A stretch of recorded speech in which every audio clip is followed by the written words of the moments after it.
Hi there, strikers. There's something uniquely disturbing about people vanishing into thin air. Read about these incredibly strange, unsolved cases. Although these disappearances span centuries, locations, age ranges, and circumstances, there's one common thread shared between them: a lack of closure. There are theories, speculations, and investigations, but never a decisive answer. On our incoming episode, I'm going to feature some of the cases of mysterious disappearances, of some missing that just disappear without any trace.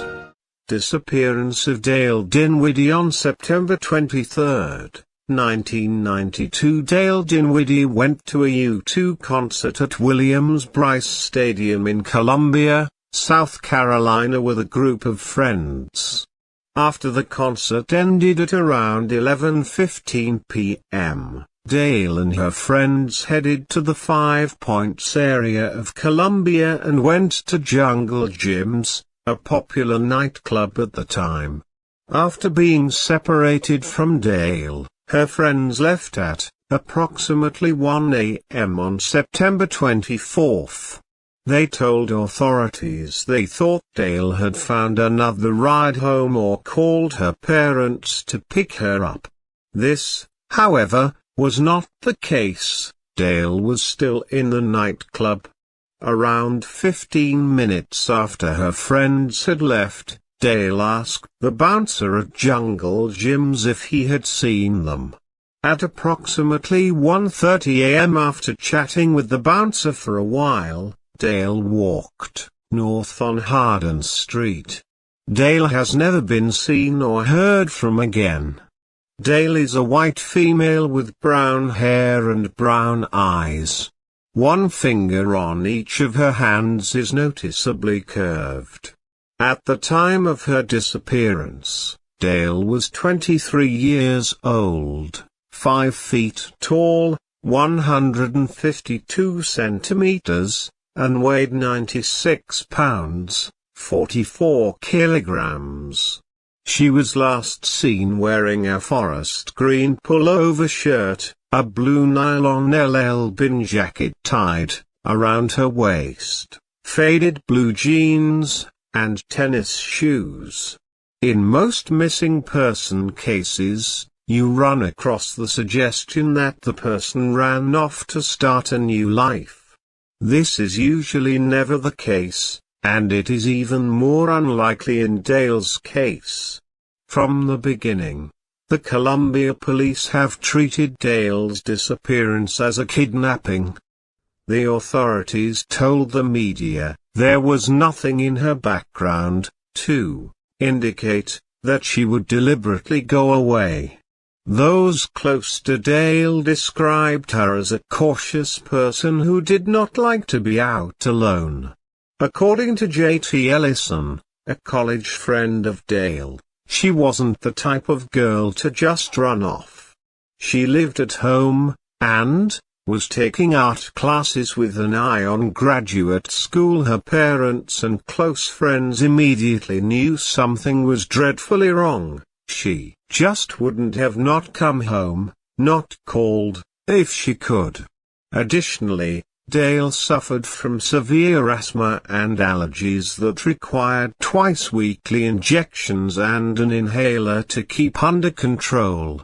Dale appears not to have taken any medication with her on her outing, suggesting she planned on returning home before long. Taking all of this into consideration, along with how difficult it would be to remain off the radar for years, I am convinced Dale did not willingly up and leave. The primary and most probable theory is that Dale was abducted and murdered. However, what is not clear is if Dale was taken by someone she knew or a stranger. Some people close to the investigation insist Dale was taken by someone she knew, or at the very least someone who had been stalking Dale for a long period of time. The 5 Points area was extremely busy at the time of Dale's abduction. It was a popular party area for university students, and at around 1:30 a.m. lots of the students would have been mingling on the sidewalks, bar hopping, or heading home. Could someone really have been abducted from this busy area without anyone noticing? Many people believe cautious Dale would not have willingly got into a stranger's vehicle.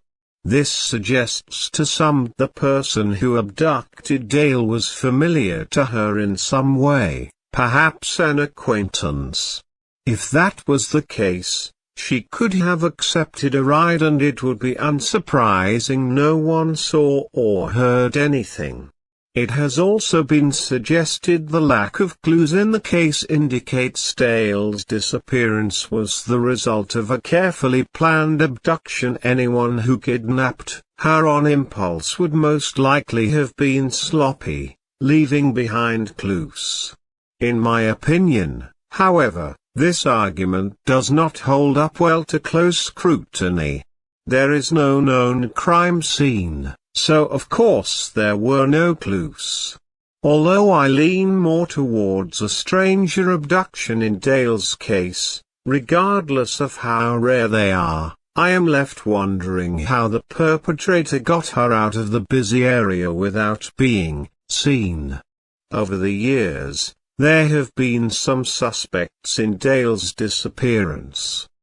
The authorities investigated if Reynaldo J.V. Ray Rivera could have been involved in Dale's abduction. He confessed to murdering 4 Georgia women and is suspected in numerous other killings. What makes Rivera a good suspect? He is a violent killer and lived in Colombia at the time of Dale's disappearance. He even attended the University of South Carolina in 1992. This university is close to the 5 Points area, Dale's last known location. Other than Rivera being in the area, though, no concrete evidence has ever linked him to Dale's abduction. He was sentenced to death for the 2004 murder of a police officer, as well as 7 life sentences for related crimes. Authorities have visited Rivera in prison and questioned him about Dale's disappearance, but nothing useful has come from the meetings. I am not sure if Rivera is merely a convenient suspect or Dale's killer. Either way, Dale's loved ones deserve answers, and someone needs to be held accountable for Dale's disappearance. The authorities have not given up on finding Dale. South Carolina Law Enforcement Division forensic artist Debbie Goff created an age-progressed photo of Dale, drawing on family photos of her brother and parents that were over the years. The authorities have followed up on over 1,000 tips. The tips have ranged from the useful to the ridiculous.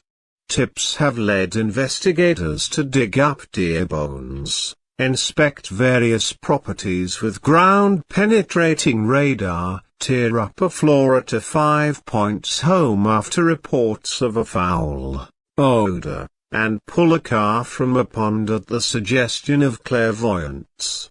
Some good news is that Dale's dental records and DNA are on file. If her remains are ever found, odds are they will be identified and the police will have some kind of crime scene to investigate. Considering the advances in crime-solving technologies, if the police can get their hands on any physical evidence, there might finally be some progress in the case. Although the odds are slim given how many years have passed since Dale's disappearance, her family still hopes the public can help. Jean Dinwiddie, Dale's mom, offered the following appeal: rethink anything you saw that didn't seem unusual at that time but may now. Looking back on it, be a little unusual. Would you please talk to your friends and friends of friends, who were there on that night? Maybe someone will remember something that could help.